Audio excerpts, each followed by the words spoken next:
Kita lanjutkan berikutnya dengan limit dan kekontinuan. Ini konsep yang lebih serius untuk fungsi dua peubah ya. Fungsi dua peubah. Jadi Anda akan belajar apakah suatu fungsi dua peubah mempunyai limit di titik tertentu dan bagaimana menghitung limitnya. Kedua, memeriksa kekontinuannya. Tentu konsep dasarnya di sini adalah konsep limit. Ya, kalau sudah tahu bagaimana menghitung limitnya, memeriksa kekontinuan tinggal membandingkan nilai limit dan nilai fungsinya. Nah, kalau kalian ingat-ingat lagi fungsi satu peubah, menghitung limitnya itu seperti apa ya? Ada definisi ya, untuk setiap epsilon terdapat delta. Tapi dalam prakteknya untuk menghitung, ya kadang kita bisa pakai teorema substitusi, kita substitusikan begitu saja. Kadang kita harus memeriksa dari kiri menuju berapa, dari kanan menuju berapa. Nah, untuk fungsi dua peubah, tentu kita punya definisi yang serupa untuk setiap epsilon, terdapat delta, sedemikian sehingga gitu ya. Jika titik XY cukup dekat ke titik yang sedang dihitung limitnya X0, Y0 gitu ya. Jadi jarak antara titik XY dan titik X0, Y0 itu kurang dari delta, maka nilai fx cukup, maaf, nilai fxy cukup dekat ke L. Jadi L-nya di sini nilai limitnya gitu ya. Ini definisi. Jadi kalau F-nya memang punya limit dan nilai limitnya L, maka ini terjadi gitu ya. Untuk setiap epsilon terdapat delta sedemikian sehingga kalau jarak titik XY ke titik X0, Y0 kurang dari delta, maka nilai fxy cukup dekat ke L. Jadi jarak bilangan fxy ke L kurang dari epsilon gitu. Nah, ilustrasinya saya buat di sebelah kanan. Saya pikir saya akan punya gambar berikut ya, tidak ya. Oke. Jadi gini, untuk setiap epsilon positif, kalau kita mengklaim bahwa L itu adalah limit, maka uh, untuk setiap epsilon positif, kita punya interval gitu ya, antara L min epsilon dan L plus epsilon ada di situ gitu ya. L-nya di pusat interval itu. Nah, kalau kita lihat ilustrasi ini, maka kalau X, Y berada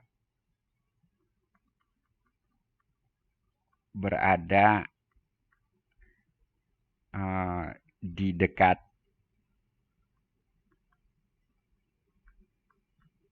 X0, Y0,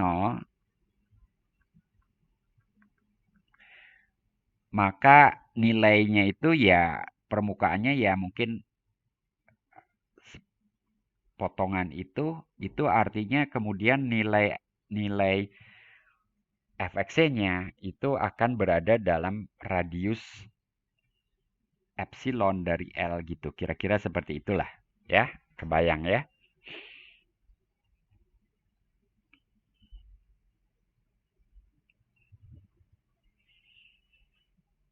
Oke. Jadi ini tidak lain persamaan lingkaran memang. Tapi karena ini, maaf ya, bukan persamaan lingkaran, daerah lingkaran ya, karena ini lebih kecil ya, lebih kecil daripada delta. Kalau sama dengan delta, maka itu lingkaran.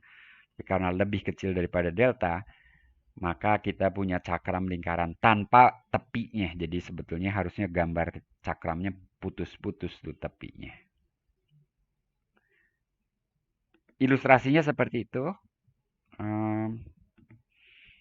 Mudah-mudahan cukup jelas ya. Yang namanya limit itu konsep uh, hampiran. Jadi kalau limitnya kita klaim sama dengan L, maka nilai fxy itu kurang lebih sama dengan L kalau fxy-nya cukup dekat ke titik yang sedang dihitung limitnya itu, gitu ya.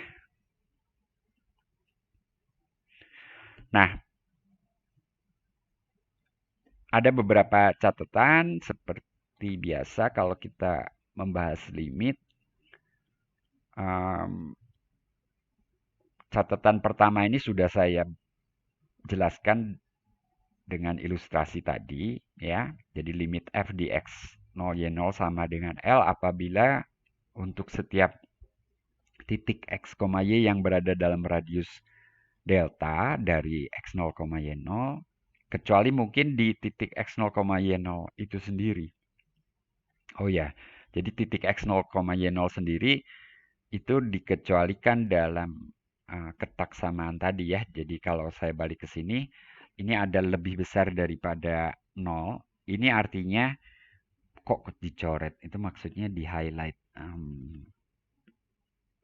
Maksudnya x 0, y0 itu sendiri itu dikecualikan gitu ya. Dikecualikan dari pemeriksaan gitu ya. Karena kita sedang menghitung limit, kita tidak sedang menghitung nilai f di x0, y0. Nah, jadi untuk xy tersebut, nilai fxy berada dalam radius epsilon dari L. Yang tadi ya, jadi kalau ini L plus epsilon, L min epsilon. Jadi nilai fxy itu ada di situ gitu ya. Oke. Nah, dalam hal ini nilai fxy harus menuju L bagaimanapun caranya xy mendekati x0, y0. Nah, ini terkait dengan penjelasan saya secara lisan tadi. Kalau fungsi satu berubah, kadang kita menghitung nilai limitnya dari arah kiri dan dari arah kanan gitu ya. Cuman ada kiri dan kanan kalau fungsi satu berubah. Nah, kalau fungsi dua berubah, itu bukan cuma dari atas, dari bawah, dari kiri atau dari kanan. Bukan 4 arah itu saja. Tapi arah lainnya juga gitu ya. Ya, dari arah sebelah sini bagaimana? Dari arah sebelah situ bagaimana? Wah, ada tak terhingga arah dong. Iya gitu ya. Ada tak terhingga arah. Loh gimana dong ngitung limitnya? Ya, biasa-biasa aja. Periksa aja tadi untuk setiap epsilon apakah ada delta dan seterusnya gitu ya. Tapi apakah selalu begitu? Ya nanti ada teorema yang kita bisa pakai.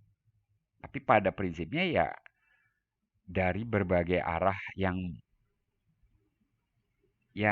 harus kita tinjau gitu ya. Itu nilai fxy harus menuju L. Lebih lagi, arah itu bukan cuma arah garis lurus. Jadi kadang-kadang kita harus perhatikan juga bagaimana kalau mendekati fxy-nya seperti itu melalui suatu kurva. Bayangkan meteor datang ke bumi gitu ya, itu kan tidak melalui garis lurus gitu ya, tapi seperti spiral gitu ya. Nah, seperti itu gimana? Ya harus menuju L juga. Seperti ini harus menuju L juga gitu ya. Wow. Mungkin seperti ini harus menuju L juga gitu ya. Lalu seperti itu harus menuju L juga. Oke? Ini catatan aja, jangan khawatir. Nanti ada teorema, um, ada syarat, perlu ada syarat cukup gitu ya. Jadi intinya, jika melalui lintasan berbeda, f menuju nilai yang berbeda, maka f tidak mempunyai limit. Oke? Ini tadi ketika saya klik, kalau definisi begitu ya, pokoknya ketika X, Y berada dalam cakram berjari-jari delta, maka nilai fxy harus berada dalam radius epsilon gitu ya. Tetapi kemudian kalau kita menduga F-nya tidak mempunyai limit, kita cukup mencari lintasan berbeda, dua lintasan berbeda, lalu nilainya ternyata berbeda gitu ya, nilai yang ditujunya. Ya udah, kesimpulannya tidak punya limit. Nah, ini beberapa dalil yang bisa kita pakai untuk menentukan nilai limit fungsi dua peubah. Pertama kita punya teorema substitusi. Ini yang mudah tentunya ya. Kalau F merupakan polinom dalam X dan Y, yaitu yang berbentuk seperti ini. Jadi contoh fxy sama dengan xy tambah x kuadrat y pangkat 3 gitu ya. Itu polinom. Oke? Maka limitnya itu ya bisa diperoleh dengan cara mensubstitusikan nilai X dan Y-nya. Jadi kalau X-nya menuju A, Y-nya menuju B, atau titik X, Y-nya menuju titik AB gitu, maka nilai limit fxy untuk XY menuju AB itu sama dengan FAB gitu ya. Oke?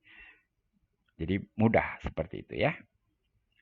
Kedua, ini fungsi apa namanya? Fungsi rasional ya. Jadi fungsi rasional tapi dalam dua peubah. Saya tidak tuliskan kata-kata atau nama fungsi rasional dalam dua peubah, tapi F-nya yang seperti ini tuh ya bisa disebut fungsi rasional dalam dua peubah ya. Jadi P dan Q di sini polinom dalam X dan Y, maka substitusinya bisa dilakukan juga asalkan QAB tidak sama dengan 0. Oke? Ada pertanyaan?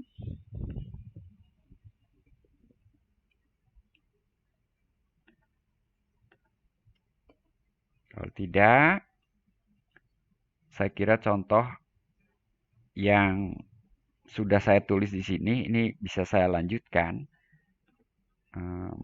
Jadi kalau misalnya limit X, Y menuju 1,2 gitu dari fungsi ini, ya ini sama dengan 1 kali 2 tambah 1 kuadrat kali 2 pangkat 3 gitu ya. Ya sama dengan berapa tuh? 2 tambah 8 sama dengan 10 gitu ya. Seperti itu. Kemudian kalau saya punya fungsi rasional dalam dua peubah, misalnya xy tambah x kuadrat y pangkat 3 per x kuadrat tambah y kuadrat misalnya, itu akan sama dengan pembilangnya itu 10, penyebutnya berapa tuh?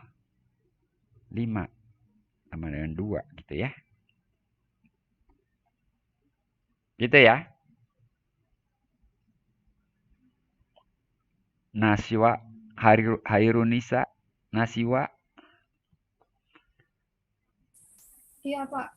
mengikuti ini. Amankah Mengikuti. ini? Aman. Oke. Nah, lalu kita juga punya teorema Apit yang tidak saya tulis lengkap. Kira-kira bunyinya gimana tuh? Jika jika fxy diapit oleh oleh di sebelah kiri, katakanlah UXY, dan di sebelah kanan VXY. Untuk setiap XY di sekitar X0, Y0. Dan limit XY menuju X0, Y0 dari UXY sama dengan limit dari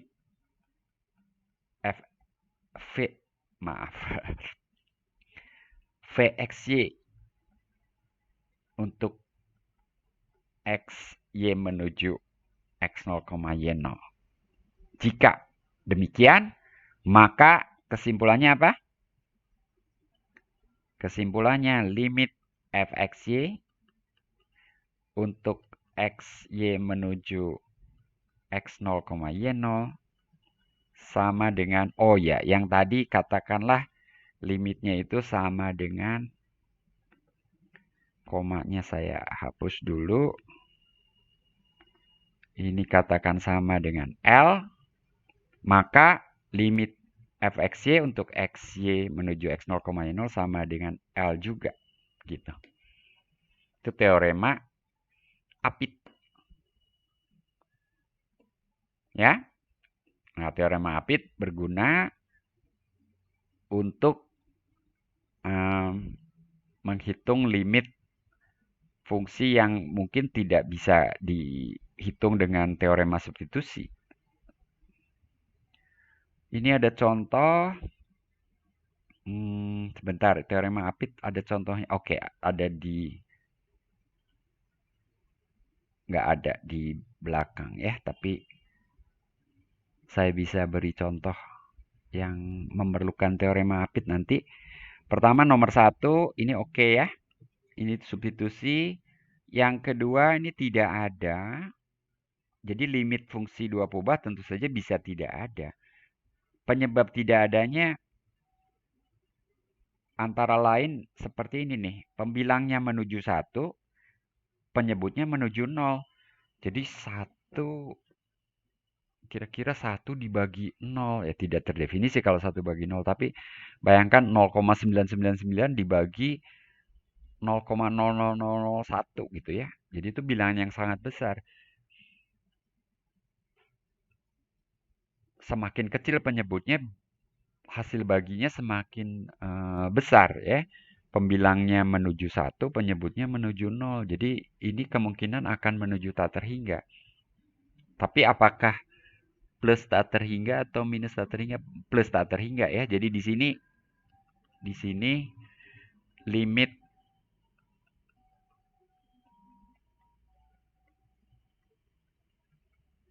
per x kuadrat tambah y kuadrat. Penyebutnya nggak pernah negatif ya. Sementara pembilangnya menuju 1. Jadi ini tak terhingga.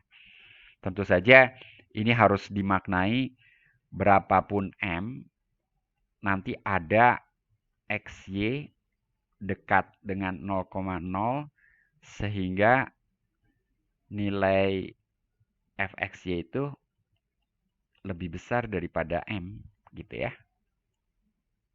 Dimaknainya seperti itu.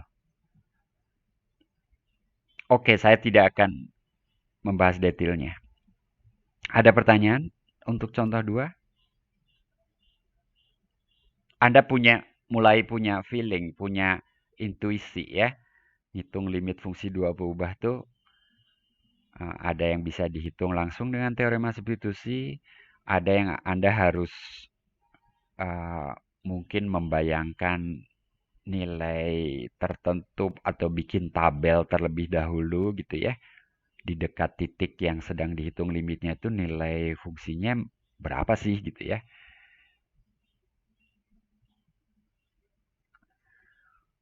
Nah, contoh 3 ini contoh yang limitnya tidak ada karena alasan sebagai berikut. Jadi alasannya di sini ada dua lintasan yang berbeda yang menghasilkan nilai limit atau calon nilai limit yang berbeda gitu ya. Ya, persisnya sih ada dua lintasan berbeda, sedemikian sehingga pada lintasan tersebut F menuju bilangan yang berbeda, seperti itu. Persisnya seperti itu. Oke, di sini bahkan bukan cuma dua lintasan, tapi berbagai lintasan ya. Jadi Y sama dengan MX itu kalau Anda bayangkan ya garis lurus yang melalui 0,0 dengan gradien M gitu ya. Jadi bayangkan nih Y sama dengan sekian kali X, Y sama dengan sekian kali X yang lain, Y sama dengan sekian kali X yang lain. Ini garis lurus. Kalau sepanjang garis lurus saja berbeda, ya sudah limitnya tidak ada. Hati-hati kalau kemudian nanti Anda punya contoh yang lain, sepanjang garis lurus menghasilkan nilai yang sama. Apakah fungsinya punya limit? Belum tentu juga, kan belum ditinjau sepanjang kurva yang melengkung begitu ya. Nanti ada contoh tersendiri. Oke, sepanjang garis Y sama dengan MX, substitusikan Y sama dengan MX di sini, kita dapatkan bentuk MX kuadrat, X kuadrat tetap, Y kuadratnya jadi M kuadrat X kuadrat. Ini kita sederhanakan, X kuadratnya dicoret, jadi sama dengan M per 1 tambah M kuadrat. Yang tentunya menghasilkan atau memberikan nilai yang berbeda-beda bergantung pada M-nya. Kalau M-nya 1 itu 1 per 2. Kalau M-nya 2 itu 2 per 5 gitu ya. Dan seterusnya. Jadi bergantung pada nilai M. Jadi tidak ada nilai tertentu yang dituju ketika X, Y mendekati 0,0. Jelas itu? Jadi itu kesimpulannya tidak ada limitnya. Jadi fungsinya atau permukaannya entah seperti apa ya kalau digambar grafik permukaan fungsi tersebut. Rusak grafik fungsinya ya. Permukaannya mungkin seperti permukaan bumi yang sudah kena gempa hebat gitu ya. Barangkali patah-patah ketinggiannya berbeda-beda di sekitar suatu titik. Oke.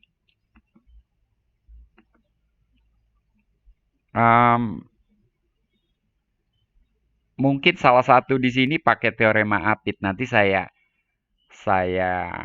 bahas ya. Tapi nomor 1 terlebih dahulu, Anda coba hitung pertama kalau Y sama dengan MX jadi apa nih? Kalau Y sama dengan MX.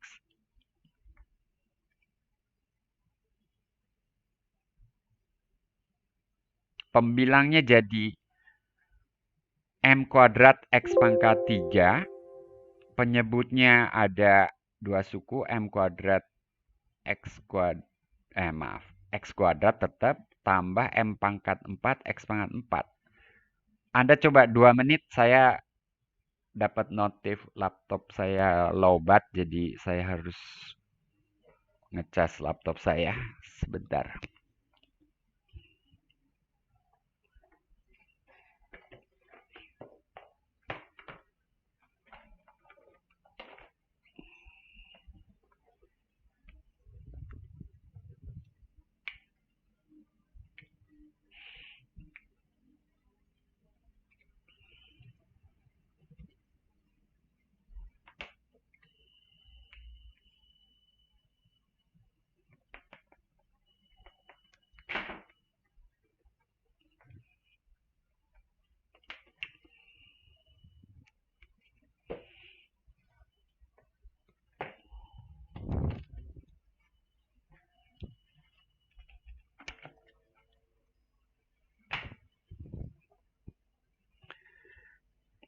Oke, kita bahas sama-sama ya. Jadi nulisnya mungkin begini.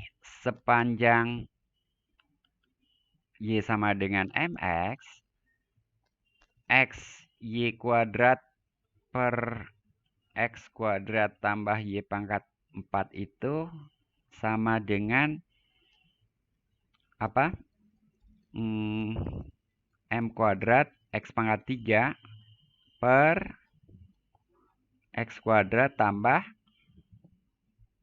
M pangkat 4 X pangkat 4. Dan ini bisa dicoret X kuadratnya jadi M kuadrat X per 1 tambah M pangkat 4 X kuadrat.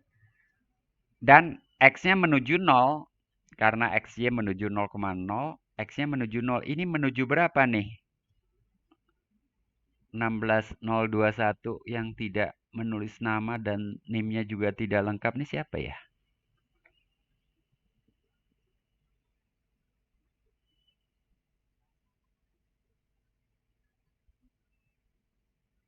Nggak nyaut pula. Halo, ini siapa ya? 16021.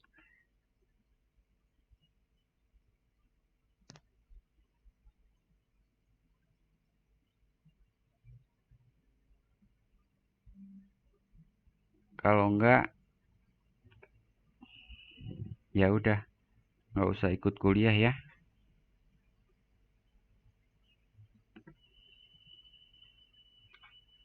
Anda nggak bisa ikut Zoom lagi. Cintami, udah lama nih Cintami nggak ikut Zoom.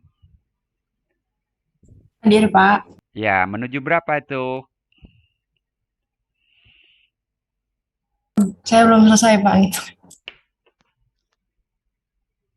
Belum selesai. Kok ini banyak 16021 sih? Maaf, maaf. Duh, ntar saya lihat. Ampun, ini siapa aja ya?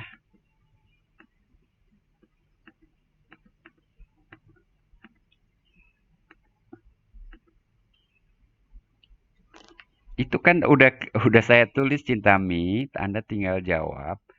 Bentuk itu menuju berapa? Kalau X menuju 0, kan mudah. Pembilangnya udah.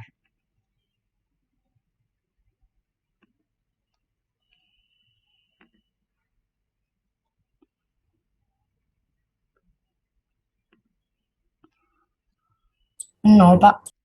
Menuju 0 kan? Oke. Iya, Pak.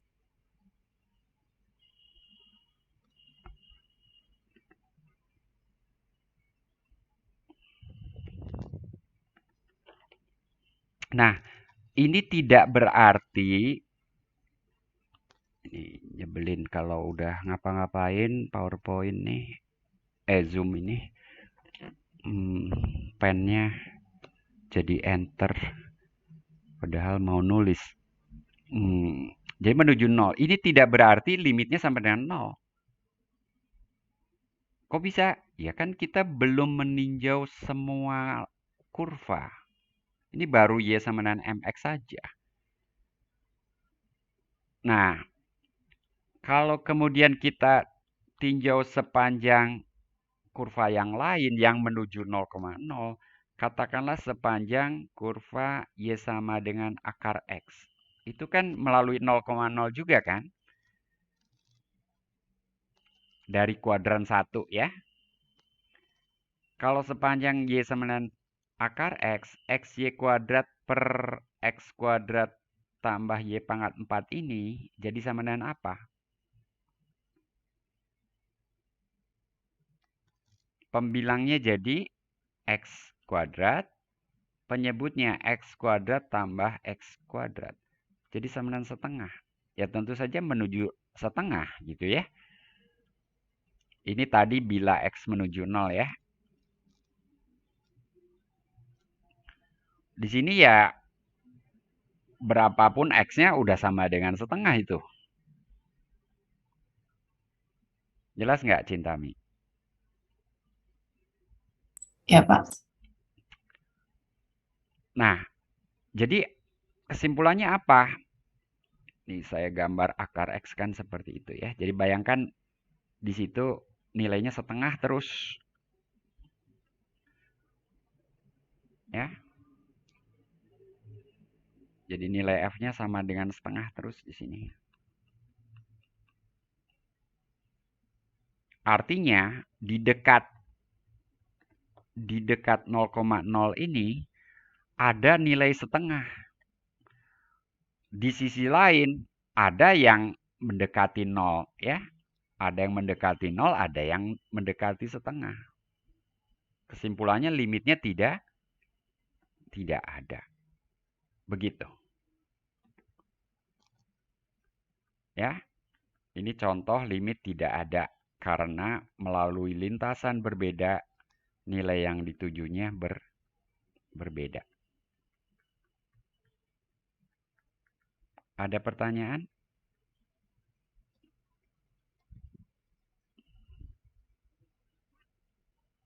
Jelas Cintami ini? Paham, Pak. Oke.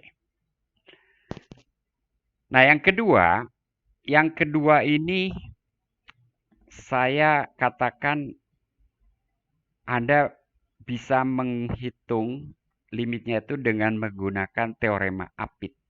Kalau substitusi kan nggak bisa. Melalui Y9MX, ya cenderung hasilnya sama. Tapi melalui lintasan lain, bagaimana? Apakah beda? Enggak, sama juga. Tapi ya tadi, lintasan tuh kan ada tak terhingga banyaknya.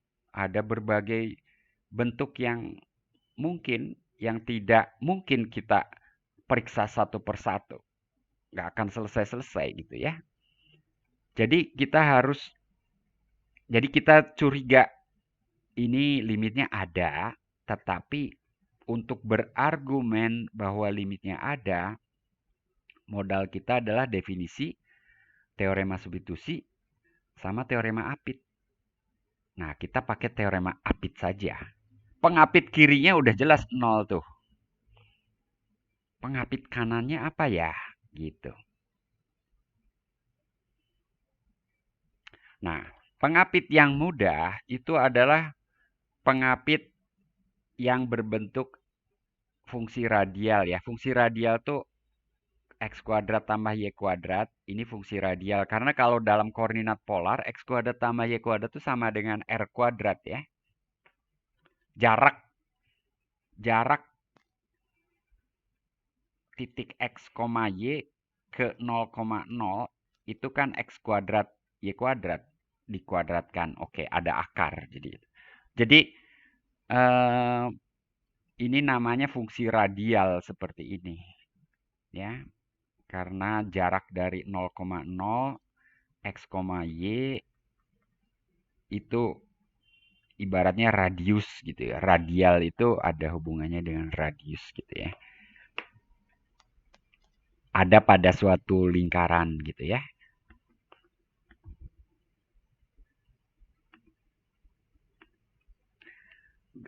Lingkarannya kurang bagus. Nah, ini nggak bagus juga, tapi lebih bagus. Nah, pengapit kanannya ini menuju 0 nggak kalau X, Y menuju 0?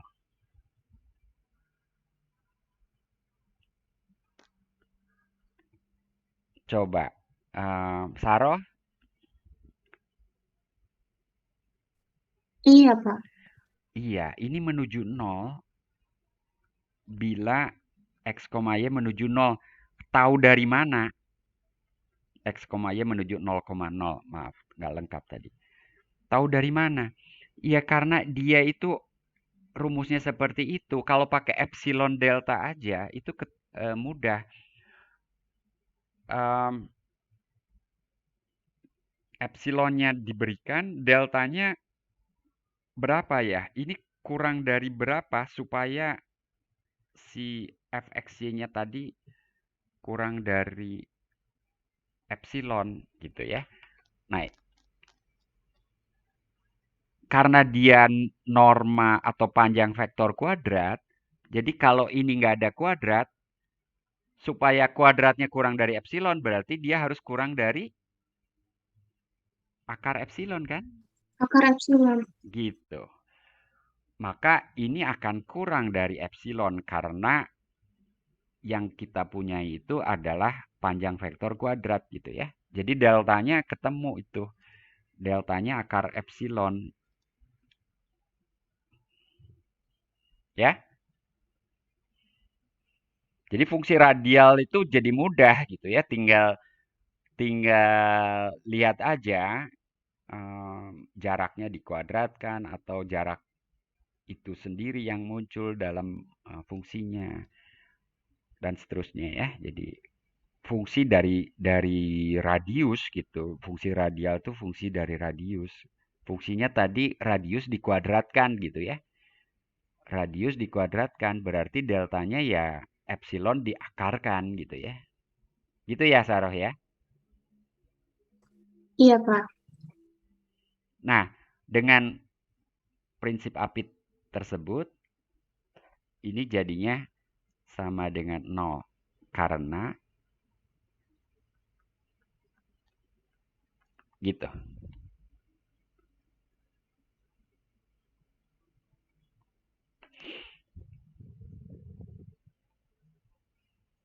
Jadi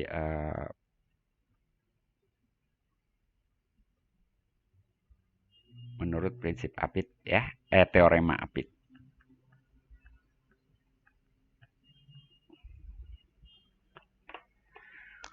Oke, ada pertanyaan?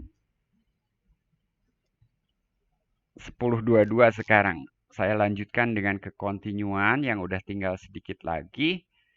Kekontinuan dari fungsi dua peubah didefinisikan sebagai berikut. Jadi fungsi f(x)y dikatakan kontinu di titik a, b apabila limit fungsi f(x)y di a, b itu sama dengan nilai fungsi f di a, b. Jadi sebagai contoh, polinom itu kontinu di setiap titik karena ini teorema substitusi. Ya. Lalu selain polinom, apalagi yang kontinu? Banyak. Nanti komposisi dari fungsi kontinu dan fungsi skalar, jadi ft ini fungsi satu peubah, akan kontinu. Contohnya apa? Contohnya akar x kuadrat tambah y kuadrat. Karena ini nanti bisa dianggap sebagai komposisi dari akar. Jadi saya tulis apa ya? G H komposisi G, maaf. G-nya belakangan. Ini bukan karena nama saya Hendra Gunawan ya, jadi H dan G-nya dipakai gitu ya. Tapi nama fungsi itu ya begitu. Dengan GXY-nya sama dengan X kuadrat tambah Y kuadrat. H-nya apa? HT akar T gitu ya.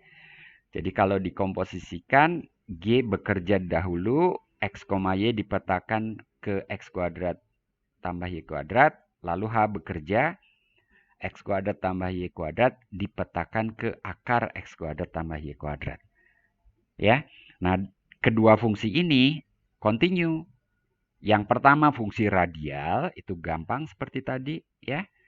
Yang kedua fungsi akar yang kita sudah tahu sejak semester lalu bahkan sejak SMA ya, fungsi akar itu fungsi kontinu. Tentunya pada domainnya atau pada daerah asalnya. Oke, demikian juga nanti contoh lainnya nilai mutlak gitu ya. Nilai mutlak dari misalnya X kali Y gitu ya. Jadi contoh lainnya mungkin seperti ini ya.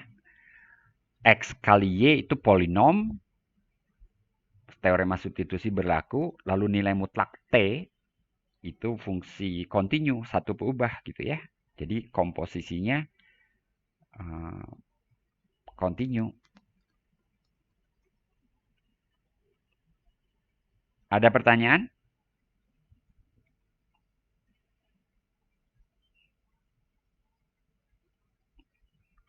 Jelas ya, Saroh? Aman? Aman, Pak. Nah, ini kesamaan turunan parsial campuran. Ternyata udah ada di slide ini. Sebentar. Iya, iya. Ini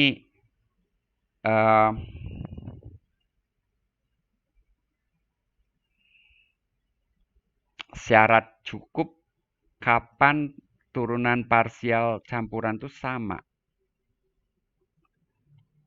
Saya ralat tadi ya, saya mengatakan ini nanti. Ternyata sudah ada di sini. Jika turunan parsial campuran itu masing-masing ya, dua-duanya. Itu kontinu pada suatu cakram di sekitar A, B, maka kedua turunan parsial campuran itu akan sama. Makanya saya katakan tadi, kalau fungsinya baik-baik saja. Nah, artinya baik-baik saja diperjelas di sini. Kalau fungsi itu memiliki turunan parsial campuran yang kontinu. Nah, tentu saja memeriksa turunan parsial campuran kontinu atau tidak, itu sama seperti memeriksa fungsi dua peubah kontinu atau tidak, tapi Anda dapatkan dulu turunan parsial campurannya itu, gitu ya. Bukan hanya di satu titik, tapi di titik A, B yang jadi perhatian kita dan di sekitarnya, gitu ya. Jadi suatu cakram di sekitar A, B.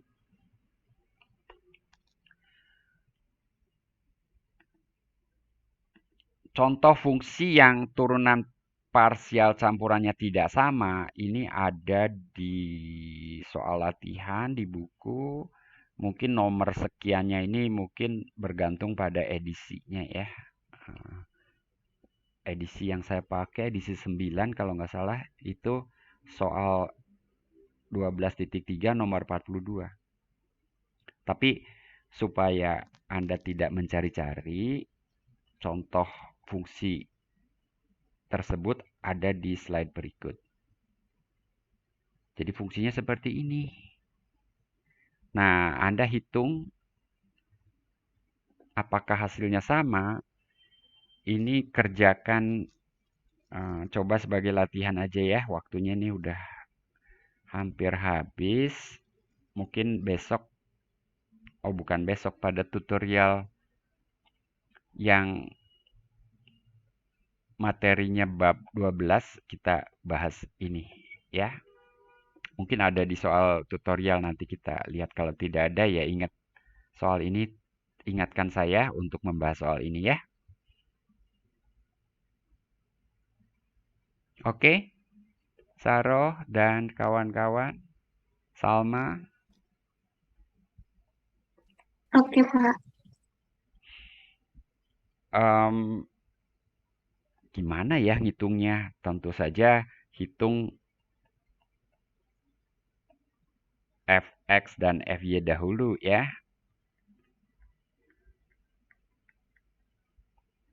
Tidak hanya di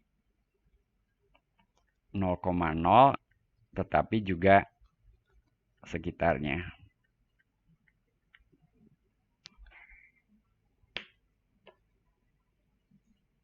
Begitu. Sekitarnya ini cukup dalam arah sumbu X dan sumbu Y ya.